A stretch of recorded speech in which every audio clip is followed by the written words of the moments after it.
Welcome back inside the Now Morning Show. We're getting ready to close off this morning and we have some entertainment on now, but I want you to meet the artist before we get into the actual entertainment. His name is Nigel Lopez. Good morning to you, Nigel. Good morning, good morning. Welcome to the show. How are you doing this morning? Hey, good man.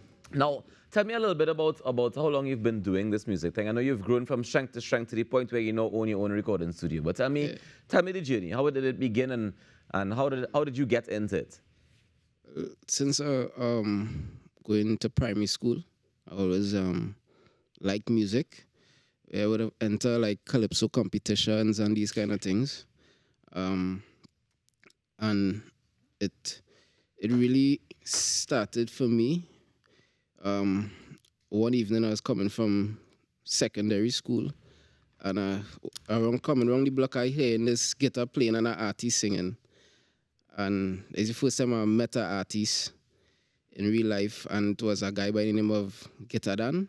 Hey, Guitar Dan. Yeah. And after seeing him, I was like, this is what I want to do. Yeah.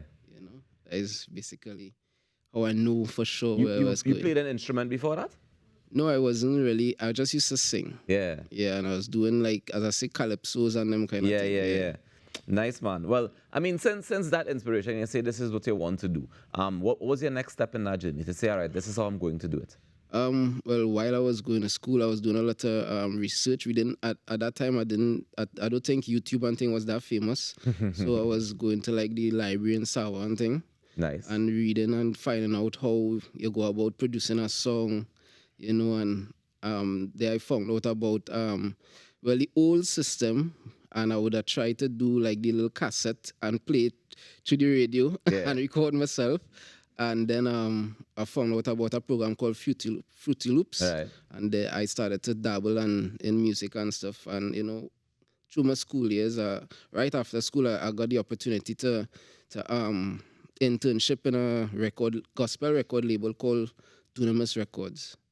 But by that time, I was already like playing pan with the Nazarene Worship Center, which is the church I got baptized. I used to go before. And, I grew in music, with a band by the name of Submit. So I was doing a lot of musical stuff. I was around a lot of stuff. And with the opportunity, I got to meet people like Isaac Blackman and all these guys, on the journey and seeing how the thing, develop. Yeah. And, it's so much. I can't say it now. You mentioned a couple of very important things there for me. One is learning and being interested enough to go about learning your craft, right? If you're interested in this thing, get into it and learn a little bit more about it if you want to get better at it. But apart from that, you mentioned people like Isaac Blackman and Guitar Dan, and the things that I know of them and that I remember of them is oftentimes the message in their music. How important is it for you to have a message in your music? It's really important. These guys... they always bring message, So when I am growing up here and, seeing these guys in church, I didn't always grow up in church, but the opportunity I got, the people that helped me was these guys, these people, especially Guitar Dan. Being inspired by these guys, it's inspired my message also. And that is the road I choose because I believe in positivity and I'm the eldest of 7. So I had to set an example, Yeah. So what's the message you have for us this morning?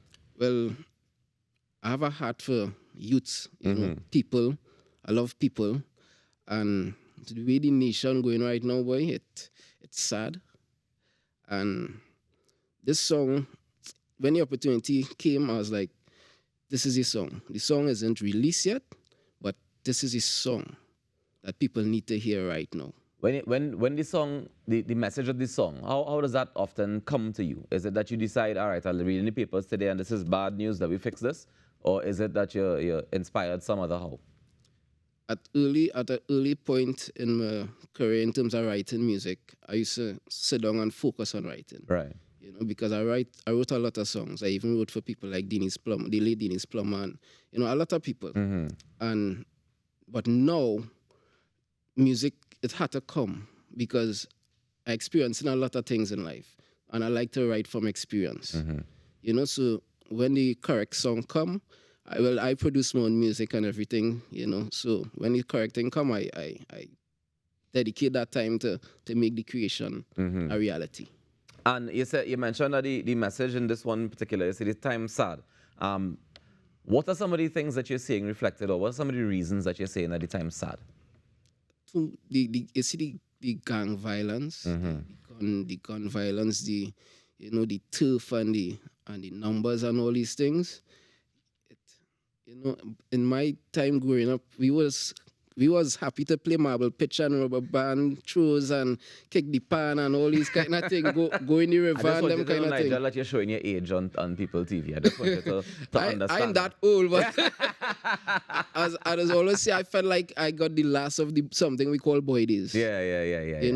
We get the dregs out. Yeah. I understand what you're saying completely. Yeah. But I want you to give the nation some inspiration this morning and close off the show if you don't mind, yeah? Sure.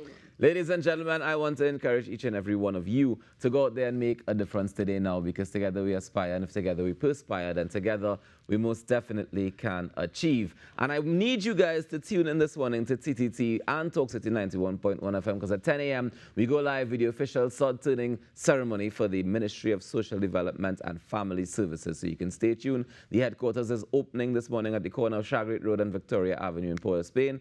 And of course, it's a sod-turning ceremony for it, and the Honorable Keith Christopher Rowley, Prime Minister of Trinidad and Tobago, is going to be speaking at that function, so we're definitely going to pay attention to that. But Nigel Lopez is going to take us to the top of the hour. Let me say thank you to Natasha Lake and the entire team here at TTT for a beautiful Monday morning as we get the week started. And Nigel is going to give us that message to take us to the top of the hour. Nigel, if you don't mind.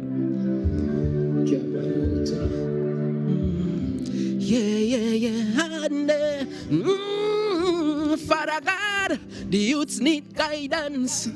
They can't pay for my silence. From a generation of vipers, now a generation of snipers. Too many guns and war. Too many guns and war. Too many guns and war. Tell me why we killing for. Too many guns and war. Too many guns and war. Too many guns and war. Too much of bodies I hit the floor like Grim Reaper sneeze and we catch a disease. Feel like I living in the wild, wild West Indies. Cause now like everybody have a gun, and you won't feel safe if you have none. But let me take you back to Sunday school. John 3:16 was the golden rule. Remember long time we argue and we fist it out. Now it's draw your guns and shoot it out. Too many guns and war. Too many guns and war. Too many guns and war. Tell me why we killing for. Too many guns and war. Too many guns and war. Too many guns and war. Too much bodies I hit the floor. Oh gosh, another kill, broad daylight and another blood spill. Oh gosh, things real bad with the murder rate in sweet Trinidad. So I plead with the press of them, me crying out to all of these rest of them. No more bucks on the dresser, friend. Love in the house is a new trend. Too many guns and war. Too many guns and war. Too many guns and war. Tell me why we killing for. Too many guns and war. Too many guns and war. Too many guns and war. Too much of bodies I hit the floor. A little piece is what we need. A little bit, cause my fed up here, mother grieve, yeah. More love in the ghettos is what we need. More love with sincerity, my beg you please, yeah.